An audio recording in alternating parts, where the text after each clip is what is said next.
আসসালামু আলাইকুম গাইস, আশা করি ভালো আছো। আলহামদুলিল্লাহ, আল্লাহর রহমতে ভালো আছি। তো ফিরে আসলাম নতুন একটি রিয়াকশন ভিডিও নিয়ে। তো আশা করি ভিডিওটি ভালো লাগবে। তো আজকে আমরা দেখবো অনর 600 এর একটা রিভিউ ভিডিও, সেটা দেখে আমরা অবশ্যই রিয়েক্ট করবো। তো ভিডিওটি নিচে অবশ্যই সোহাগ ভাইয়ের চ্যানেল থেকে সোহাগ 360 ডিগ্রি, ঠিক আছে। তো তাদেরকে ফুল ক্রেডিট দিলাম, তাদের ভিডিও লিঙ্কটি অবশ্যই আমাদের চ্যানেলের ডেসক্রিপশন বক্সে দেওয়া থাকবে, চাইলে তোমরা চেক আউট করতে পারো। তো চলো বেশি দিন না করে আজকের ভিডিওর কার্যক্রম শুরু করি। 1 2 3। অনার 600 কি মিড রেঞ্জে আনবিটেবল ফোন হতে যাচ্ছে। গত এক সপ্তাহ ধরে এই ফোনটাকে আমরা প্রচন্ড পরিমাণে অত্যাচার করেছি এবং যতভাবে সম্ভব টেস্ট করেছি। আজকের ভিডিওতে আপনাদেরকে অনার 600 নিয়ে একটা অনেস্ট ওপিনিয়ন দেব। আমাদের এই ফোনটার প্রাইস কত, এটার পারফরমেন্স কেমন, এটার ক্যামেরা সেকশনটা কেমন এবং এটার ডিসপ্লেটা যেটা আমাদের কাছে ওয়াও ওয়াও ওয়াও ইমপ্রেসিভ ভাই। ডিসপ্লেটা দেখো, পুরোই তো মনে হচ্ছে পুরো আইফোনের মতো ভাই। ডিসপ্লে দেখো, একদম কোয়ালিটিটা দেখো, মানে ন্যানো চিন বেজেল, ন্যানো একদম পুরোই ন্যানো চিন বেজেল, ঠিক আছে। আর রাউন্ড শেপ ডিসপ্লে, পুরো দেখতে পুরো আইফোনের মতো, যেটা কিন্তু আসলে ইমপ্রেসিভ। তো দেখা যাক অনর 600 এটা আসলে কতটা ভ্যালু ফর মানি, সেটা আমরা অবশ্যই দেখবো, প্লাস রিয়েক্ট করবো। তো চলো ভিডিও এবার প্লে করি। দুর্দান্ত লেগেছে, সেটা আসলেই কতটা ভালো। বাই দ্য ওয়ে, বাংলাদেশের বাজারে অনার 600 সিরিজের তিনটা ফোন লঞ্চ হচ্ছে: অনার 600 লাইট, অনার 600 এবং অনার 600 প্রো। আমাদের হাতে এটার মাঝখানের ফোনটা আছে। শুরুতেই চলুন আমরা অনার 600 ফোনটার ডিজাইনটা একটু দেখি। তাকান, তাহলে দেখেই বুঝতে পারবেন যে আইফোন 17 সিরিজ থেকে ইন্সপিরেশন নিয়েছে তারা। হ্যাঁ, অবশ্যই অবশ্যই অবশ্যই অবশ্যই।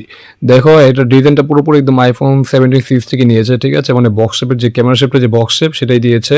হ্যাঁ, একটু ক্যামেরাটা হালকা একটু চেঞ্জ, বাট ওভারঅল পুরোপুরি আইফোন 17 থেকে কি মানে ইন্সপিরেশন বলতেই পারো। আর ডিজাইনটা সুন্দর, বাট আইফোন 17 যে কালারটা ছিল মানে কমলা কালার, ওটারও কমলা কালার ভ্যারিয়েন্ট আছে, বাট ওটা বেশি সুন্দর এই আর কি। তো তোমাদের কাছে কোনটা বেশি ভালো লাগবে তোমরা অবশ্যই জানাতে পারো। তো চলো ভিডিওটি প্লে করি। হাতে এটা ব্ল্যাক কালার ভেরিয়েন্ট আছে, এটার আরো দুইটা কালার ভেরিয়েন্ট আছে, একটা হচ্ছে অরেঞ্জ আর গোল্ডেন হোয়াইট। হ্যাঁ, মানে যেটা বললাম কমলা সুন্দরী, যেটা মানে কমলা সুন্দরী কালারটা আছে, যেটা আমার কাছে অবশ্যই কমলা কালারটা বেশি ভালো লাগে তুলনামূলকভাবে। তো তোমাদের কাছে কোনটা ভালো লাগে তোমরা অবশ্যই জানাও। তো চলো ভিডিওটি প্লে করি। এই ভেরিয়েন্টটা ম্যাট ফিনিশের, যদিও উপরে যে ক্যামেরা হাউসটা আছে সেটা গ্লসি এবং এখানে কিছুটা ফিঙ্গারপ্রিন্ট লাগে। এর বাইরে বাকি জায়গাতে ফিঙ্গারপ্রিন্ট একদমই লাগে না। ব্যাকপার্টটা কম্পোজিট ফাইবার দিয়ে তৈরি এবং এটা কিছুটা সফট টু টাচ। তবে এটা যে ফ্রেমটা, এটা মেটালের তৈরি, সো কিছুক্ষণ পরে যখন ফোনটা হাতে নেবেন একটা কুল ফিল পাবেন, যেটা বেশ ভালো লাগে। এবং অবশ্যই মানে আমরা একটা মেটাল ফ্রেম পাচ্ছি, মানে ম্যাট ফিনিশের সাথে কি মানে ফ্রেমটা মেটাল ফ্রেম, যেটা কিন্তু আসলেই ভালো। মানে ফোনটা যদি হাত থেকে পড়ে যায় তাহলে ফ্রেমটা কি ভাঙার সম্ভাবনা থাকবে না। মোবাইলটা মোটামুটি কি বলা, বেশ শক্তপোক্ত বলা যায়, যেটা কিন্তু আসলেই ভালো ওভারঅল। তো চলো ভিডিও প্লে করি। ফোনটা হাতে নেওয়ার পরে খুবই সলিড একটা ফিল পাওয়া যায়। এটা হচ্ছে 190 গ্রাম ওজনের, একবারে হেভি। সরি, ওয়েট, কি হলো? সরি, ভুলে গেছে গাইস, মিস্টেক। ডাভ কি সাবানের থেকে আলাদা? ডাভের দাঁড়াও। 1/4 ময়েশ্চারাইজিং ক্রিম দেয় নরম, কোমল। এটা থেকে 7000 mAh ব্যাটারি আছে, সেই তুলনায় স্লিম বলা যায়। এই ফোনটার সাইড থেকে যদি আপনি ফ্রেমটাও দেখেন, সেটাও কিন্তু কিছুটা আইফোনের ভাইব দেয়। অবশ্যই অবশ্যই গুলো আছে, যেমন ডান পাশে ভলিউম বাটন, পাওয়ার বাটনের সাথে একটা এআই বাটন দেওয়া হয়েছে, যেটা অনেকটা আইফোনের ক্যামেরা কন্ট্রোল বাটনের মতো। হ্যাঁ, বলা যায় পুরোপুরি একদম আইফোন 17 থেকে নিয়েছে, একদম পুরো ফ্রেমটাও অ্যালুমিনিয়াম ফ্রেম, ঠিক আছে। প্লাস যে আইফোনের যে মানে 17 সিরিজে যেরকম বাটনগুলো দেওয়া ছিল, এআই বাটন, প্লাস যেরকম বাটন যেভাবে সাজানো ছিল, এটা কি সেম টু সেম সাজানো, ঠিক আছে। যেটা কিন্তু আসলেই পুরো যে ইন্সপিরেশন বলা যায় বা কপি বলতে পারো এই আর কি। তো চলো ভিডিও প্লে করি।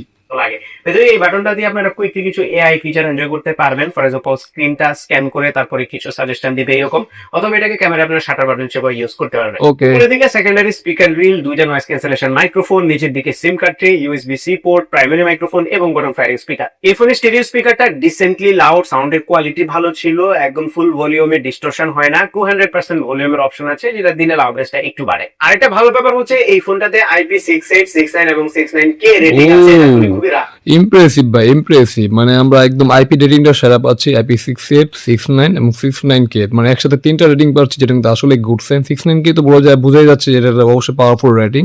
পানিতে যদি পড়ে যায় ফোনটা কোনো সমস্যা হবে না। মানে যারা ভিডিও ফটোগ্রাফি করবে পানির নিচে বা আন্ডার ওয়াটারিং ফটোগ্রাফি বা ভিডিও শুট করবে, তারা অবশ্যই করতে পারে, যেটা কিন্তু আসলেই ভালো। তো ওভারঅল বলা যায় পানি থেকে ফোনটা পুরোপুরি সেফ, প্লাস ময়লা বা ধুলোবালি থেকে ফোনটা সেফ, ঠিক আছে। তো চলো ভিডিও প্লে করি। একটা ফোন এবং এটাতে কিন্তু HGS ড্রপ রেজিস্ট্যান্স রেটিংও থাকছে এবং একটা ইউনিবডি মেটাল ডিজাইনের ফোন হওয়ার কারণে বেশ শক্তপোক্ত হবে বলে মনে হচ্ছে। আর এই ফোনের বিল্ড কোয়ালিটি যতটা সলিড, তার চেয়ে বেশি সলিড লেগেছে আমার কাছে এই ফোনের ডিসপ্লেটা। এটার প্রাইমারি রিজন হচ্ছে এই ডিসপ্লের বেজেল। ব্র্যান্ড ক্লেম হচ্ছে এটাতে ন্যারোয়েস্ট ব্ল্যাক বেজেল ইউজ করা হয়েছে মার্কেটে, যেটার পরিমাণটা হচ্ছে মাত্র 0.98 মিলিমিটার, মানে 1 মিলিমিটারের চাইতেও কম বলে তারা মানে 0.98 মিলিমিটার, মানে 1 মিলিমিটার কি কম, ঠিক আছে, মানে একদম পুরো ন্যানো। চিনবে তো ভাই বোঝা যাচ্ছে না, মনে হচ্ছে আমরা একটা ডিসপ্লে ধরে রেখেছি এরকম একটা অবস্থা। ডিসপ্লেটা বেশ কালারফুল, হ্যাঁ এটা অবশ্যই অ্যামোলেড ডিসপ্লে, তো আগে বলে দিলাম। বাট ডিসপ্লেটা ভাই আসলে ইমপ্রেসিভ, বিশেষ করে যারা মিডিয়া কনজিউমার আছে তাদের জন্য এক কথায় অসাধারণ, মানে তুমি ভিডিও ওয়াচিং করতে পারবে, মানে ভিডিও ওয়াচিং করে যে বেশ মজা পাবে। আর বিশেষ করে যারা গেমার আছে তাদের কাছে বেশ ভালো লাগবে, ঠিক আছে। তো চলো ভিডিও প্লে করি।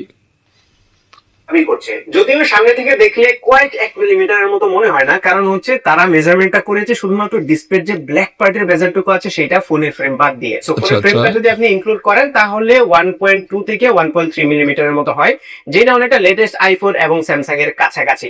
সো ডেফিনেটলি আমি বলতেছি না যে এটা ন্যারো না, অনেক ন্যারো, বাট অবশ্যই narrow। 0.98 মিলিমিটার না। এবং চারপাশের বেজালটা সিমেট্রিক্যাল হওয়ার কারণে হাতে ধরলে শুধুমাত্র মনে হয় একটা ডিসপ্লে ধরে আছে, যার ফলে অসাধারণ একটা ফিল হয়। এবং আমরা এই ধরনের বেজাল একদমই ফ্ল্যাগশিপ লেভেলের ফোনে দেখে থাকি, সেই বিবেচনায় ডেফিনেটলি এটা একটা প্রেস করার মতো পয়েন্ট।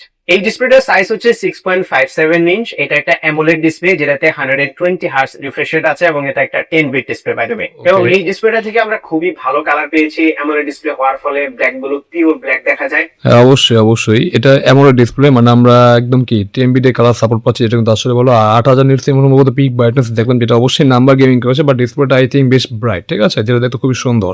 আর অ্যামোলেড ডিসপ্লে যেহেতু, তো এটা অবশ্যই বেশ কালারফুল একটা ডিসপ্লে, যেটা দেখতে ভালো লাগছে। বিশেষ করে যে বললাম ভিডিও ওয়াচিং করবে তাদের কাছে বেশ ভালো লাগে, পুরো মাখন একটা, ঠিক আছে। তো চলো বিউটি প্লে করি।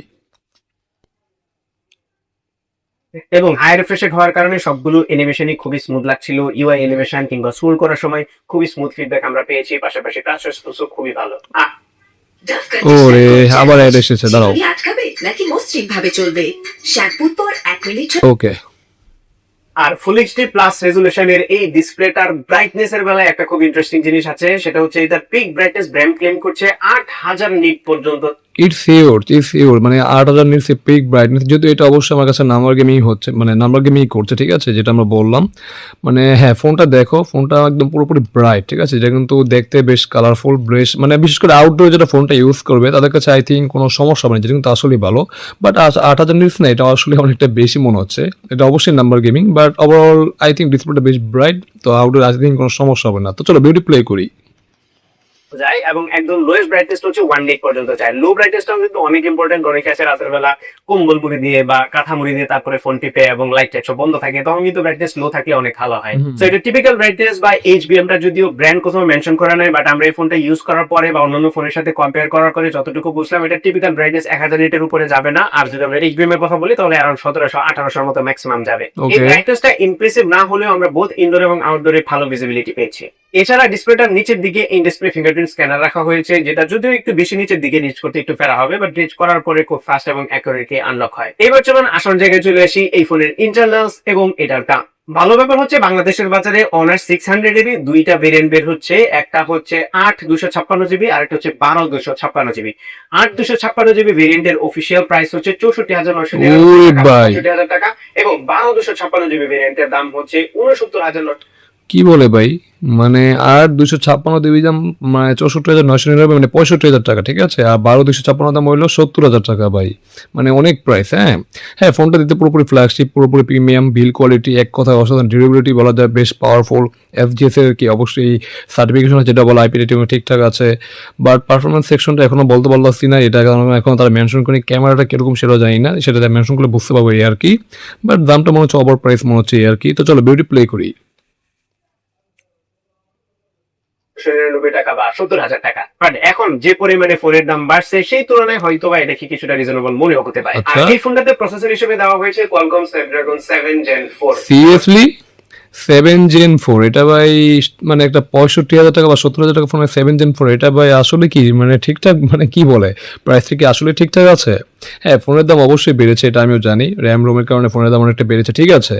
বাট একটা 70 বা 65,000 টাকা ফোনের মধ্যে আমরা পাচ্ছি 7 Gen 4, যেটা কিন্তু আসলে ডিসঅ্যাপয়েন্টিং। এই এসএসডিটা আমরা 30 থেকে 35,000 টাকার মধ্যে কি পেয়েছি, এবং দাম বাড়ার পরও কি 40,000 টাকা ফোনের মধ্যে কি আমরা এটা দেখেছি, ঠিক আছে। বাট একটা 70,000 টাকা ফোন বা 65,000 টাকার ফোন 7 Gen 4, এটা আসলে ডিসঅ্যাপয়েন্টিং, এটা আসলে আমি মানতে পারছি না। যতই মানে ফোনের দাম যতই বাড়ুক, তারপর কি এটা প্রাইসের সাথে কি মেক সেন্স করছে না, ঠিক আছে, যেটা কিন্তু আসলে সমস্যা। তো তোমরা কে আমার সাথে একমত তোমরা অবশ্যই জানো। তো চলো বিউটি প্লে করি। এটা সময় এসেছে যখন আমরা 65-70 হাজার টাকা দামের ফোনে এই 7 Gen 4 দেখছি। কারণ এই প্রসেসরটা একটা decent processor definitely, but price বিবেচনায় এটাকে কিছুটা আন্ডার পাওয়ার আপনাদেরকে মনে হতে পারে অবশ্যই। প্রিভিয়াস ইয়ার গুলোকে রেফারেন্স হিসেবে ধরেন, বাট এখন যে পরিমাণে ফোনের দাম বাড়ছে সেই তুলনায় হয়তো বা এটাকে কিছুটা রিজনেবল মনে হতে পারে। না ভাই, আমি সব বয়সে এখানে আমি একমত হতে পারছি না। হ্যাঁ, ফোনের দাম অবশ্যই বেড়েছে, বাট আমরা এখনো যদি ফোনের দাম বাড়ার সাথে সাথে কি 40,000 টাকা ফোনের মধ্যে 7 Gen 4 দেখি 40,000 প্রাইস, আর কোন জায়গায় হলো তোমার 65 বা 70,000, মানে 25 থেকে 30,000 টাকা ডিফারেন্স ভাই। এটা কি ভাই আসলে এই প্রাইসের মধ্যে এই চিপসেটটা আসলে ডিসঅ্যাপয়েন্টিং। এটা যদি 8 Gen 1 দিত তাহলে বলতাম যে না, ফোনের প্রাইস ঠিক আছে, তখন দাম হিসেবে বলতাম যে না ঠিকঠাক ঠিক আছে, দাম বেড়েছে তো অবশ্যই ঠিক আছে, বাট 7 Gen 4 এটা আসলে ডিসঅ্যাপয়েন্টিং। তো এটা আমি অবশ্যই আমার কাছে মেক সেন্স করছে না। তো চলো বিউটি প্লে করি। আমরা আপনাদেরকে কিছু বেঞ্চমার্ক স্কোর স্ক্রিনে দেখিয়ে দিচ্ছি, যেগুলো দেখলে আপনারা কিছুটা আইডিয়া করতে পারবেন এই ফোনের পারফরমেন্স কেমন, যদি আপনারা অন্য কোনো ডিভাইসের সাথে কম্পেয়ার করতে চান। তবে আমরা যদি রিয়েল লাইফ পারফরমেন্সের কথা বলি তাহলে প্রথমেই বলবো এটার মেমোরি ম্যানেজমেন্টটা খুব ভালো ছিল। এইবার আসি গেমিং এ। তো এই ফোনটাতে আমরা গেনশিন ইম্প্যাক্ট একদম হাইয়েস্ট সেটিং এ 60 FPS এ খুব ভালোভাবেই খেলতে পারছিলাম। গেমিং এর তেমন কোনো ইস্যু আমরা পাই নাই। সেই সাথে PUBG, call of duty mobile গেমগুলো আমরা হাইয়েস্ট সেটিং এ খেলেছি, সেগুলোতে আমরা 60 FPS এ প্লেয়েবল এক্সপেরিয়েন্স পাচ্ছিলাম। তবে গেমগুলোতে যদি আপনারা গ্রাফিক সেটিংটা একটু নিচের দিকে নামায় দেন তাহলে কিন্তু আরো বেটার এফপিএস পাবেন। For example call of duty mobile এবং পাবজিতে গ্রাফিক্সটা একটু লোয়ার করে আমরা 90 FPS পর্যন্ত প্লেব্যাক পেয়েছি। এছাড়া লম্বা সময় গেম খেলার পরেও ফোনটা এক্সেসিভ হিট হচ্ছিল না। মেটাল ফ্রেম হওয়ার কারণে কিছুটা হিট হাতে ডেফিনেটলি আপনি ফিল করবেন, এবং আপনি যদি ঘন্টার দেড় ঘন্টার মতো গেম খেলেন তাহলে পারফরমেন্সে কিছুটা থ্রটল আপনারা খেয়াল করবেন। এর বাইরে কিন্তু ইটিং ইস্যু নিয়ে তেমন মেজর কোনো কমপ্লেন নাই। আমরা সর্বোচ্চ 45 ডিগ্রির আশেপাশে আমরা টেম্পারেচার পেয়েছি। এর বাইরে রেগুলার ইউসেজে অ্যাপ ওপেনিং ক্লোজিং একদমই স্মুথ ফিল হচ্ছিল। আমরা কোনো ধরনের ল্যাগ কিংবা হিকআপ দেখি নাই। হেভি মাল্টিটাস্কিং এটা দিয়ে খুব ইজিলি করা যাচ্ছিল। আর এই ফোনটার পারফরমেন্স এত স্ন্যাপি ফিল হওয়ার পেছনে এটার সফটওয়্যারের কিন্তু একটা বড় ভূমিকা আছে। এই ফোনটাতে ম্যাজিক ওএস 10 ইউজ করা হয়েছে বেসড অন অ্যান্ড্রয়েড 16, এবং ম্যাজিক ওএস কিন্তু অনেক অপটিমাইজ, পাশাপাশি feature rich. UI design, animation, lock screen customisation থেকে শুরু করে প্রত্যেকটা জায়গাতে আমরা ভালো এক্সপেরিয়েন্স পেয়েছি। সেই সাথে এই সফটওয়্যারে প্রচুর পরিমাণে এআই ফিচার্স দেওয়া হয়েছে, যার কিছু কিছু খুবই ইউজফুল আর কোনটা not so much. For example AI image to ভিডিওর একটা অপশন আছে, যেটা আবার লিমিটেড টাইম ট্রায়ালের অপশন আছে। তার মানে আপনি বেশি দিন ব্যবহার করতে পারবেন না, পরে হয়তো সাবস্ক্রিপশন লাগবে। এবং এটা থেকে বেসিক মুভমেন্ট গুলো আপনি করতে চান তাহলে করতে পারবেন, কারণ একটু যদি ক্রিয়েটিভ কিছু করতে চান বা ডিফারেন্ট কিছু করতে চান তখন কিন্তু একটু উল্টাপাল্টা পাওয়া যায়। সফটওয়্যার সাইডের আরেকটা জিনিস আমার কাছে ভালো লেগেছে, সেটা হচ্ছে অনার ক্লেম করছে তারা 6 বছর পর্যন্ত মেজর অ্যান্ড্রয়েড আপডেট এবং সিকিউরিটি আপডেট প্রোভাইড করবে, যেটা ওকে, এটা আসলে ভালো। মানে দাম হিসেবে বলা যায় 6 বছর আপডেট পাবো প্লাস 6 বছর সিকিউরিটি আপডেট, যেটা আসলে ঠিকঠাক আছে অবশ্যই। আর এখানে যে এআই যেটা দেখলাম, মানে এআই ট্রায়াল দিচ্ছে, ঠিক আছে, মাত্র 15 দিন, যেটা কিন্তু আসলে কম। এখানে যে ট্রায়াল না দিয়ে আজীবনের জন্য যে ফ্রি করে দিত তারা আসলে ভালো হতো, যেটা আই থিঙ্ক ভালো হতো, বাট ট্রায়াল দিয়েছে, এটা আসলে সমস্যা। আর 6 বছর আপডেটটা ঠিকঠাক আছে অবশ্যই, প্লাস সিকিউরিটি আপডেট যেটাও গুড। তো চলো বিউটি প্লে করি। সন্দেহে একটা লোভনীয় অফার। এবার আসি ক্যামেরায়। সো এই ফোনটার পেছনে দুইটা সেন্সর আছে। প্রাইমারি সেন্সরটা হচ্ছে 200 মেগাপিক্সেলের, আর সেকেন্ড সেন্সরটা হচ্ছে 12 মেগাপিক্সেলের একটা আলট্রা ওয়াইড শুটার, আর ফ্রন্ট ক্যামেরাটা 50 মেগাপিক্সেলের যেটা একটা সেলফি ক্যামেরা। কি বলে, আচ্ছা ঠিক আছে, সেটআপ ঠিক আছে, বাট এখানে আমরা টেলিফোটো লেন্স কই, ঠিক আছে, মানে আলট্রা ওয়াইড পাচ্ছি আর মেন সেন্সর পাচ্ছি, বাট এখানে আমরা যদি টেলিফোটো লেন্স দেখতে পাচ্ছি, এটা কিন্তু আসলে বেশ কম, ঠিক আছে। হ্যাঁ, সেলফি ক্যামেরা পাচ্ছি 50 মেগাপিক্সেল, যেটা ঠিক আছে। 108 মেগাপিক্সেল সম্ভবত, না 200 মেগাপিক্সেল বলো, যাই হোক মনে নেই আই থিঙ্ক। তো দুইটা সেন্সর কেন, এখানে তো তিনটা সেন্সর তো দেওয়া দরকার, তাই না? বিশেষ করে টেলিফোটোটা আমাদের জন্য এখন খুবই দরকার, বাট আমরা এখানে টেলিফোটো পাচ্ছি না, এটা কিন্তু আসলে সমস্যা। তো চলো বিউটি প্লে করি। দেখেই বুঝতে পারছেন এখানে কোনো ধরনের টেলিফোটো লেন্স নেই। 65-70 হাজার টাকা যখন আপনি খরচ করবেন তখন টেলিফোটো লেন্স না পাওয়াটা হতাশাজনক। আসলে টেলিফোটো লেন্সটা উঠিয়ে রেখেছে প্রো মডেলের জন্য, যেটার জন্য আপনাকে গুনতে হবে আবার 1 লাখ টাকা। কি বলে? ক্যামেরা দিয়ে তোলা ডিলেটেড ছবিগুলো দেখতে সুন্দর লাগে। ছবিগুলো যখন জুম করবে তখন দেখবেন হিউম্যান সাবজেক্টের ফেসটা কিছুটা স্মুথ হয়ে যায় এবং বিউটিফিকেশনে অ্যাড করে, যার ফলে ফেসের ডিজাইনের পরিমাণ মনে হয় একটু কম, কিন্তু আপনি যদি ব্যাকগ্রাউন্ড বা অন্যান্য এরিয়াগুলো দেখেন সেখানে মোটামুটি ভালো ডিটেইল থাকে। না, ছবিগুলো মোটামুটি ঠিক আছে, দেখা যায়। হ্যাঁ, মোটামুটি মানে হিউম্যান ফেসটাকে সুন্দর করে দিচ্ছে, ঠিক আছে, বাট ওভারঅল ছবি কোয়ালিটি মোটামুটি ভালো। বাট এখানে আমরা টেলিফোটো লেন্স পাচ্ছি না, যেটা কিন্তু আসলে একটা ডিসঅ্যাপয়েন্টিং। মানে আমরা পারফরমেন্স সেকশনে কম পাচ্ছি, প্লাস কি মানে ক্যামেরা তো কম পাচ্ছি, যেটা কিন্তু যেটা আমাদের মানে মোবাইলের জন্য বেশি দুইটা জিনিস খুবই দরকার, সেটা হলো ক্যামেরা আর কি পারফরমেন্স সেকশন, ঠিক আছে। বাট আমরা দুইটাতেই কমতি পাচ্ছি। বাজেটটা তখন 70-65 হাজার টাকা, তখন তো ভাই এই বাজেটে এরকম মানে পাওয়াটা এটা আসলে একটা হতাশার ব্যাপার, ঠিক আছে, পুরো স্কিম করে দিচ্ছে এরকম একটা অবস্থা। তো চলো বিউটি প্লে করি। ছবির কালারগুলো কিছুটা স্যাচুরেটেড সাইডে ছিল এবং বেশিরভাগ ছবিতেই আমরা একটু ওভার কন্ট্রাস্ট খেয়াল করেছি। স্পেশালি যদি আমরা পোর্ট্রেট করে যাই তখন দেখতে পাচ্ছিলাম ডার্ক গুলোকে একটু বেশি ডার্ক বানিয়ে ক্রাশ করে ফেলছিল। খুবই কমন জিনিস, মানুষের চুল পর্যন্ত একদম ব্ল্যাক করে ক্রাশ করে দিচ্ছিল, যে জিনিসটা আমাদের একদমই পছন্দ হয় নাই। এইসব জায়গাতে ডিটেইল আরেকটু বেশি রিটেন করা উচিত ছিল এবং কন্ট্রাস্টের পরিমাণটা আরেকটু কমানো উচিত ছিল। এর বাইরে সাবজেক্ট সেপারেশন বা এজ ডিটেকশন ভালো মতোই করতে পারে এবং ব্যাকগ্রাউন্ডের যে ব্লারনেসটা সেটাও আমাদের কাছে মোটামুটি ন্যাচারাল লেগেছে।